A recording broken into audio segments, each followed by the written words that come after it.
10 बार किया है कि ये हमारा डीपी यहाँ से हटानी है, तो अभी तक नहीं हटी है। और स्कूल का खंबा है लोखंड का, ये हटाने 20 बार गया है, लेकिन नहीं हटी है। आप लोग एप्लीकेशन लेके ये इनके पास में तो जाओ कभी।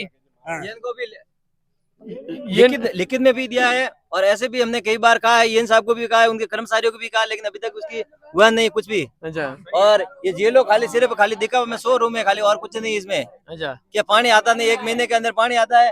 और यहाँ हमने कई बार डिवाइडर लगाने का भी कहा, क्योंकि बच्चे यहाँ कम से कम 1000 बच्चे इस स्कूल में स्टैंड है, कम से कम 500 कोई चिल्लर तो बच्ची है खाली बाहर तक। यहाँ एक तो नहीं तो विज्ञान नहीं है, विज्ञान का मास्टर नहीं, और स्कूल भी नहीं, संस्कार है ही कोई ना ऑपरेट है खाली सिंधु जा रहे। यहाँ से 12वीं 10वीं करने के बाद में सब सिवाना चले जाते हैं। मेन समस्या हमारे एक तो ये है, क्योंकि बच्ची आगे पढ़ नहीं सकती फिर बाद में, क्योंकि आगे हम लोग भेज नहीं सकते। 12वीं कला वर्ग का तो है ना, 12वीं तक तो है, 12वीं तक है, लेकिन विज्ञान संस्कार नहीं है। तो मेन समस्या वो है कि कोई बार साइंटिस्ट कोई बार डॉक्टर भी जो बनना चाहे तो बन नहीं सके। ये जो रोडे हैं, थोड़ा इधर आ जाओ आप सब। ये जो स्कूल है, स्कूल के आगे का रोड भी है, पूरा टूटा हुआ रोड है, और ये गेट है, तो यहाँ पर भी पूरी घास लगी हुई है, और ये रोड है पूरा मटका है, टूटा हुआ है, इधर पानी आ रहा है सब जगह। स्कूल के अंदर भी पानी का भराव होता है, यहाँ भी भराव होता है। स्कूल के अंदर भी भराव रहता है, भराव रहता है पानी का, और यहाँ भी भराव रहता है, और स्कूल के अंदर भी पानी का भराव रहता है। और ये खंबा हटाने के लिए हमने कई ये सामने ये खंबा बताना, ये स्कूल के एग्जैक्ट आगे है खंबा है, लोहे का खंबा है। बारिश के दिनों में पूरा भीग जाने की वजह से इसके अंदर भी पानी रहता ये है, यहाँ पे चांसेस रहते हैं झटका लगने के। डिवाइडर की हमने कई बार मांग रखी है, क्योंकि बच्चे कम से कम 1000 है, लेकिन डिवाइडर भी अभी तक नहीं बनाया है। रोड के ऊपर डिवाइडर भी नहीं बना है, स्कूल है फिर भी दोनों साइड में डिवाइडर होते हैं स्कूल के लिए, लेकिन यहाँ पे नहीं है। यहाँ पे लोग बता रहे हैं कि वो बारिश के टाइम में 2 बकरियां भी मर गई थी यहाँ पे चिपक के। ये रोड तो भी ठीक है, सीसी रोड, बाकी के रोड तो डिवाइडर नहीं है। मेन तो प्रॉब्लम यहाँ आ रही है, क्योंकि बच्चे कम से कम 1000 स्टैंड 1000 से ज्यादा है। मेन प्रॉब्लम ये आ रही है कि अचानक साजन आ जाते हैं, यहाँ हमारा पशु घूमते हैं, फिर बाद में सुबह सुबह बच्चों को आने की भी प्रॉब्लम रहती है। सही बात है। और ये पीपली के बताना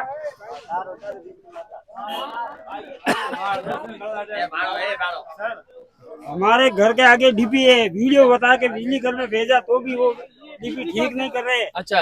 वाल टूटा हुआ, बाहर गरीब आते हैं और वाल वो खड़ा ऐसे ही रखते हैं। अच्छा। 3 वाल लगा हुआ है हमारे घर के आगे।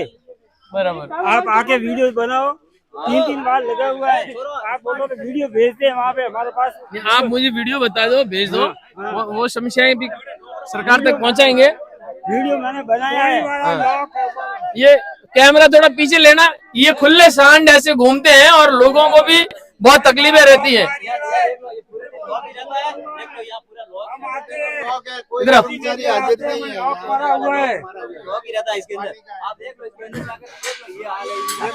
ये जल विभाग का ऑफिस है, यहाँ पे ये पूरी घास लगी हुई है, और ऑफिस को सारा दिन लोगों का कहना है कि लॉक ही रहता है, यहाँ पे कोई मिल नहीं पाता है।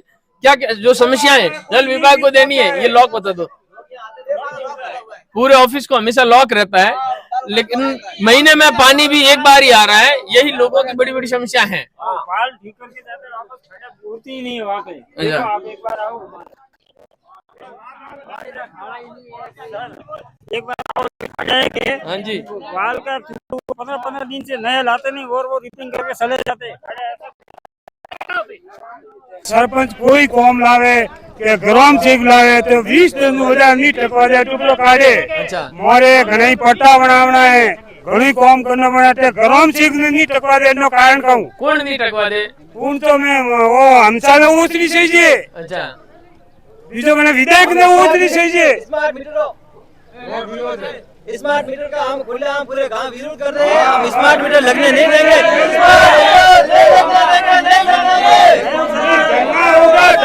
इसके लिए हमको कुछ भी करना पड़े, हम हमारे गांव के अंदर स्मार्ट मीटर लगने नहीं देंगे हम। अच्छा। उसके लिए हमको कुछ भी करना पड़े। और ये जो जबरदस्ती जो लगा रहे हैं गाँवों के अंदर, जो पुलिस प्रशासन का जो सहयोग ले रहे हैं, जैसलमेर में भी हमने देखा और बाड़मेर में भी देखा और बालोतरा में भी देखा, जबकि पुलिस का सहारा ले रहा है, लोगों के ऊपर अत्याचार कर रहे हैं। लेकिन हमारे गांव के अंदर हम स्मार्ट मीटर लगने नहीं देंगे, चाहे कोई भी सरकार क्या हो। आप क्या कहते हो, स्मार्ट मीटर लगने चाहिए? लगना चाहिए। बाकी की सुविधाएं हैं गांव में? ऐसी है सुविधा, वो कुछ करता नहीं, पानी नहीं है, लाइट चल कर क्या प्रॉब्लम है? यह बहुत बड़ी प्रॉब्लम की एक शिकायत। हाँ जी। हमारा महिलावास गांव ऐसा गांव है जो विकास के लायक है, कुछ काम का नहीं, ठीक है। हाँ। यहाँ हमारा लगभग क्यों? आपका गांव लायक क्यों नहीं? विकास तो हो सकता है ना। विकास करने में कोई हम सर जैसे 3 साल यहाँ विधानसभा के 3 साल हो गए। 3 साल में कुछ नहीं किया, अभी तक कुछ 3 नहीं साल हुआ। 10 साल प्लस हो गए ना। हाँ, वो क्या ना, तीसरी बार विधायक बने आपके कहने का अपने मतलब। रेलवे की लाइन से सोराय तक वो रोड आज 10 वर्ष से टूटा हुआ पड़ा है, उसकी 5 फुट भी कुछ नहीं कर सकते। अच्छा, खाली खाने पीने में ध्यान रखा है उसने।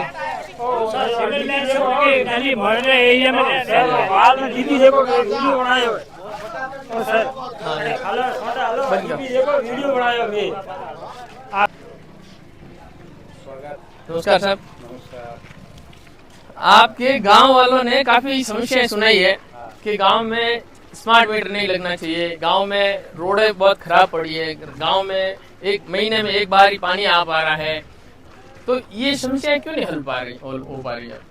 साहब, जो मुख्य रूप से जो स्मार्ट मीटर जो राज्य सरकार की स्कीम है, हाँ जी, ये प्रत्येक ग्रामीण ग्रामवासी इनका घोर विरोध कर रहे हैं, क्योंकि जो राज्य सरकार की स्कीम थी हाँ जी। पूर्व में बिल्कुल ही बिल माफ थे, और उस योजनाओं को देखते हुए अगर स्मार्ट मीटर लगेंगे तो निश्चित रूप से बिल ज्यादा आएंगे। इस तरह से लोग उनका घोर विरोध कर रहे हैं। और रही बात आपने बताई कि रोडें खराब है, तो ये पीडब्ल्यूडी का काम है, ग्राम पंचायत का काम नहीं है। अगर हो सका थोड़ा सा भाग है, हम पीडब्ल्यूडी से स्वीकृति लेकर के करवा सकते हैं, परंतु इतना बजट ग्राम पंचायत के अंदर आता नहीं है ताकि हम रोडें सुचारू रूप से सही कर सकें। ये स्टेशन से लेकर चौराया तक ये कम से कम 7-8 साल से हम ग्रामीण रोजाना, हमारे पत्रकार महोदय भी रोजाना अखबार में देते हैं, परंतु आज दिन तक किसी भी अधिकारी ने, किसी भी जनप्रतिनिधि ने इसकी और ध्यान नहीं दिया, और वो रोड जैसी की तैसी बनी हुई है। क्या मालूम, जैसे एमएलए कोटे से बजट आता है, वो बजट जाता कहाँ है? हमारे गांव का बजट जाता कहाँ है? अगर रोड का बजट है वो एमएलए कोटे से आता है, एमपी कोटे से आता है। एक मिनट, एमपी कोटे से आता है ना, तो एमपी कोटे से हमारे यहाँ बजट आता है ना एमएलए कोटे से आता है, तब गांव का विकास कैसे होगा? ओनली फॉर ग्राम पंचायत के ऊपर गांव के लोग निर्भर है।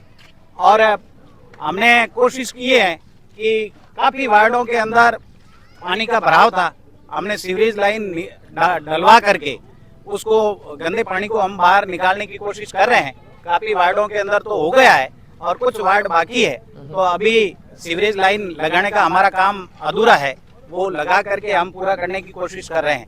और ये जो कस्तूरबा गांधी बालिका विद्यालय है, और वो रोड बिल्कुल जर्जर हो गई है।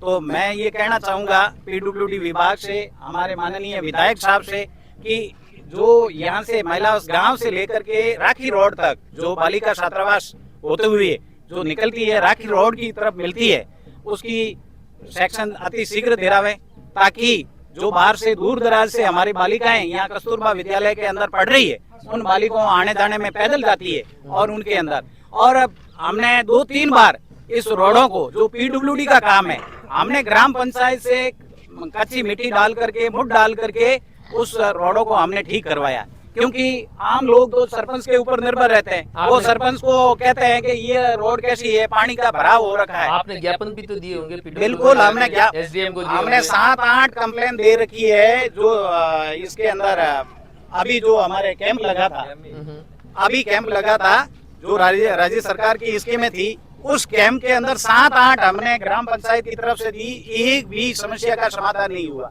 आपके सामने दिख रही है ये जो डीपी लगी हुई है, गौशाला बताया हमको। ये गोर के चौक के अंदर डीपी लगी हुई है। हमने कई बार अखबारों के अंदर दिया, जिला कलेक्टर को ज्ञापन दिया। अभी हमने जो हमारे यहाँ ये जो कैंप लगा था उस कैंप के अंदर हमने दिया, परंतु कोई भी समस्या का समाधान नहीं हो रहा है। ये डीपी 10 की 10 वहाँ बड़ी है, कई गायें मर रही है। बरसात के दिनों के अंदर पानी का भराव होता है।